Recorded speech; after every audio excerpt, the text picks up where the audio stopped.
Friends, এই যে Dhanbad station, 5 মিনিটের হল টাইম আমাদের এখানে।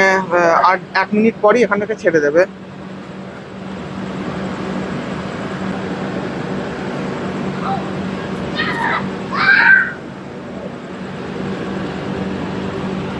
তো একদম কারেক্ট টাইমে আমাদের ট্রেন এই ধানবাদ জংশন থেকে ছেড়ে দিল।